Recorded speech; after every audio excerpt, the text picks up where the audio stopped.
Assalamualaikum warahmatullahi wabarakatuh. Selamat datang kembali di channel Cenitnit. Rizal Gibran kembali hadir memberikan informasi seputar dunia pendidikan. Video kali ini akan menjelaskan tentang petunjuk teknis, pemberian tunjangan profesi, tunjangan khusus, dan tambahan penghasilan guru bagi aparatur sipil negara. Seperti apa informasinya? Mari kita simak video berikut ini.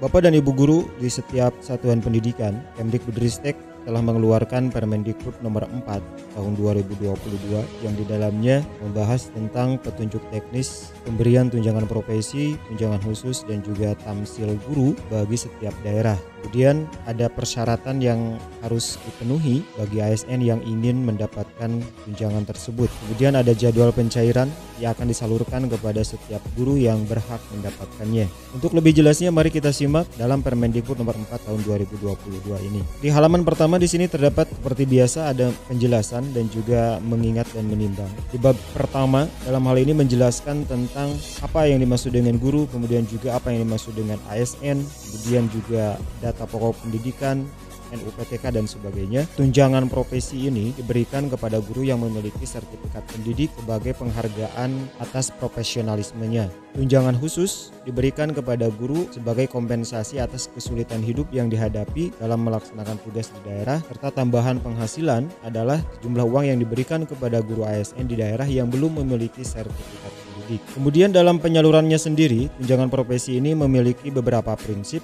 yaitu tertib, efisien, efektif, transparan, akuntabel, dan kepatutan, yaitu tindakan atau suatu sikap yang dilakukan dengan wajar dan proporsional. Kemudian mari kita simak ke tunjangan profesi terlebih dahulu. Dalam pasal yang keempat, guru ASN di daerah diberikan tunjangan profesi setiap bulan. Nah, guru ASN tersebut ini harus memiliki syarat sebagai berikut. Yang pertama adalah memiliki sertifikat pendidik, kemudian memiliki status sebagai guru ASN di daerah di bawah binaan kementerian, kemudian mengajar pada satuan pendidikan dan tercatat pada Dapodi. Selanjutnya memiliki nomor registrasi guru atau NRG yang diterbitkan oleh kementerian, kemudian melaksanakan tugas mengajar dan atau membimbing peserta didik pada satuan pendidikan sesuai dengan peruntukan sertifikat pendidik yang dimiliki dan dibuktikan dengan surat keputusan mengajar, memenuhi beban kerja sesuai dengan ketentuan peraturan perundang-undangan, memiliki hasil penilaian kinerja paling rendah dengan sebutan baik, serta mengajar di kelas sesuai dengan jumlah peserta didik dalam satu rombongan belajar yang dipersyaratkan sesuai dengan bentuk satuan pendidikan serta tidak sebagai pegawai tetap pada instansi lain. Itulah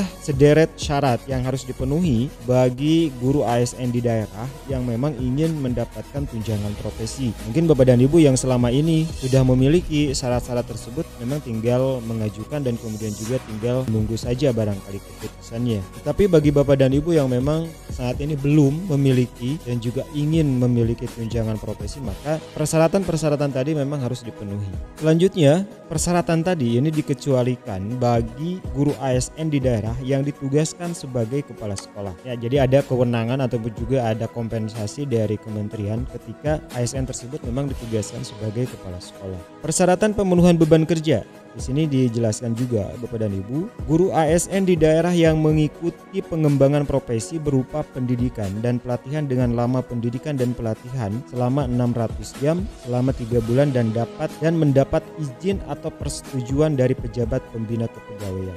Jelas ya, ini mengikuti pendidikan dan pelatihan. Kemudian guru ASN di daerah yang mengikuti program pertukaran guru, kemitraan dan atau magang yang mendapat izin persetujuan dari pejabat pembina kepegawaian. Kemudian guru ASN di daerah yang bertugas di daerah khusus. Nah, daerah khusus ini adalah daerah yang memang ditetapkan oleh kementerian itu sendiri. Di pasal 5-nya, Bapak dan Ibu, tunjangan profesi sebagaimana dimaksud tadi diberikan dalam bentuk uang yang disalurkan melalui rekening bank penerima tunjangan. Tunjangan profesi tadi diberikan sebesar 1 kali gaji pokok sesuai dengan ketentuan dan peraturan perundang-undangan. Jelas ya. Pemberian tunjangan profesi disalurkan setiap 3 bulan dalam 1 tahun anggaran. Penyaluran tunjangan profesi dilakukan oleh pemerintah daerah sesuai dengan kewenangannya, dan tunjangan profesi penyalurannya sesuai dengan tahapan penyaluran tunjangan profesi. Itu untuk tunjangan profesi terlebih dahulu ya.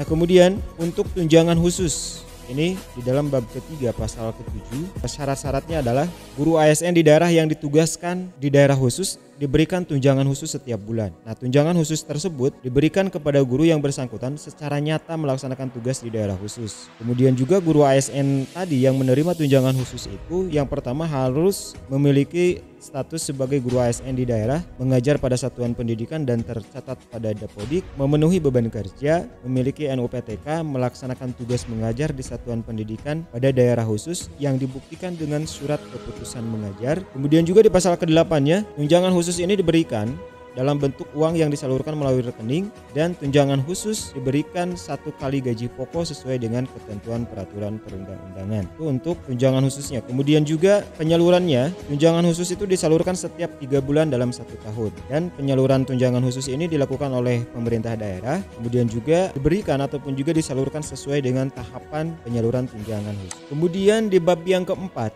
ini ada tambahan penghasilan. Tambahan penghasilan guru adalah untuk guru ASN di daerah diberikan tambahan penghasilan setiap bulan. Tambahan penghasilan ini diberikan kepada ASN yang belum menerima tunjangan profesi. Jelas ya? Dan Ibu. Kemudian guru ASN di daerah menerima tambahan penghasilan harus memenuhi persyaratan. Yang pertama memiliki status guru ASN, kemudian mengajar pada satuan pendidikan dan tercatat pada Dapodik, kemudian juga belum memiliki sertifikat pendidik. Selanjutnya memiliki kualifikasi akademik paling rendah S1, B4, kemudian juga memiliki NUPTK, melaksanakan tugas mengajar serta memenuhi beban kerja. Ini untuk ketentuan persyaratan pemenuhan kerjanya ini hampir sama dengan tunjangan profesi yang tadi. Kemudian perlu diketahui juga bahwa tambahan penghasilan yang diberikan dalam bentuk uang melalui rekening bank penerima. Kemudian juga besarannya yaitu diberikan sebesar Rp250.000 setiap bulan. Kemudian penyalurannya sendiri ini disalurkan setiap 3 bulan dalam 1 tahun anggaran. Kemudian juga dikeluarkan oleh pemerintah daerah dan penyalurannya berdasarkan tahapan penyaluran tambahan penghasilan. Itu untuk profesi guru, tunjangan khusus dan juga tambahan penghasilan. Kemudian di sini Bapak dan Ibu, alokasi penghentian pembayaran dan pengenaan pajak tunjangan profesi, tunjangan khusus dan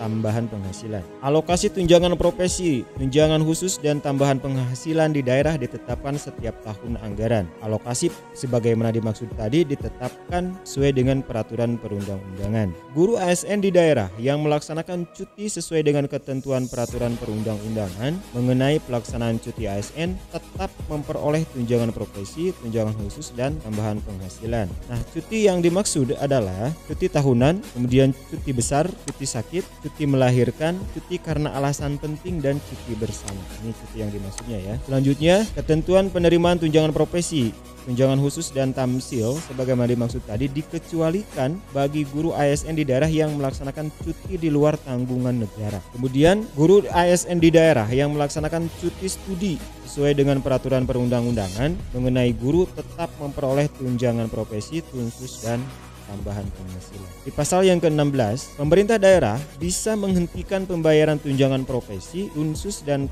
tambahan penghasilan jika guru tersebut pertama meninggal dunia, mencapai batas usia pensiun, mengundurkan diri atas permintaan sendiri, dipidana penjara berdasarkan putusan pengadilan yang memiliki kekuatan hukum tetap, kemudian juga mendapat tugas belajar dan atau tidak lagi menduduki jabatan fungsional guru. Penghentian pembayaran tunjangan profesi, tunsus dan tamsil ini dilakukan pada bulan berikutnya. Kemudian jika penghentian pembayaran tunjangan profesi dan tamsil yang memenuhi ketentuan sebagaimana dimaksud pada ayat 1 huruf C, huruf D dan huruf F ini dilakukan pada bulan berkenaan.